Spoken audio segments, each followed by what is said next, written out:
साथीहरू I hope हजुरहरू सबै सन्चै हुनुहुन्छ होला। आज मैले एउटा गाउँको टक्क भ्यू लिएर आएको छु होइन। यो भिडियो चाहिँ मैले 1 वर्ष अगाडि बर्खा लागेको बेला खिचेको थिएँ। म तल धानमा पानी पस्यो कि नै भनेर हेर्नु गएको थिएँ होइन गाइज। अनि त्यही भएर अनि यसो धानबाट यसो राम्रो भ्यू आएर अनि धानबाट यसो हिँडेको भिडियो बनाएको।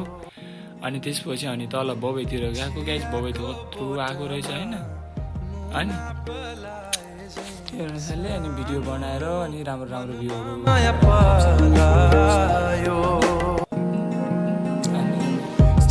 भिडियो राम्रो लाग्यो भने like comment share and subscribe गरिदिनु होला साथीहरू।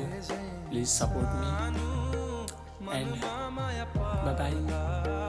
अर्को भिडियोमा भेटौँला है।